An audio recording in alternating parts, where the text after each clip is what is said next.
అంచేత వంట వృత్తి నువ్వు చేపట్టినప్పుడు నువ్వు శూద్రుడివైతే తప్ప అర్హత లేదు. నేను బ్రాహ్మణుని వంట చేస్తా అంటే you are not fit, it is reserved అని చెప్పేస్తారు అంతే వెంటనే. అది రిజర్వేషన్ ఉద్యోగం, నువ్వంటే అలాగా. అంత జాగ్రత్తగా వృత్తుల్ని కాపాడింది పూర్వం రాజకీయ వ్యవస్థ, రాజరికం.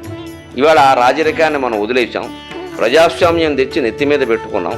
ఎందుకంటే ఎప్పుడూ రాజులేనా, ఎప్పుడూ వారి వంశమేనా అన్నాం. ఇప్పుడు మాత్రం జరుగుతున్నది ఏమిటంటే పైన వంశం, కిందో వంశం, ఇంకేమైనా తేడా పని. ఇందులో కూడా మళ్ళీ ఏ నియోజకవర్గానికి ఆ నియోజకవర్గం ఆ ఎమ్మెల్యే గారి వంశం, ఆయన తర్వాత యువనేత, వంశం నేతలాగా వీడో కూడా మనకి. ఇక మనమంతా పోయాం, సంకనాకి పోయాం, మనం ఎవరికి అక్కర్లేదు. ఇంకా వాడు యువనేతే, వాడి తర్వాత వాడు కొడుకు ఏదో కర్మ చేసినట్టే. నాకు అర్థం కాదు కానీ నాకు అంత ఒళ్ళు మంటే అలాగే మాడతాం. కర్మ చేసినట్టే అంటే పెద్ద కొడుకు రాజకీయం, వాడి తర్వాత వాడి కొడుకు ఏంటంటే మన కొడుకులు అందరూ ఏమయ్యారు? ఇది ప్రజాస్వామ్యమా? యువనేత మంచం నేత, ఇది మాలంటారు. ఇక్కడ ప్రతి నియోజకవర్గం ఎలాగ తయారైంది మీరు గమనించండి. సుమారుగా 294లో 250 పైన ఇలా ఉన్నాయి. అందులో కూడా మళ్ళీ పక్షపాతం, కొడుకుంటే కొడుకే, కొడుకు లేకపోతే కూతురు, తప్పదు కాబట్టి.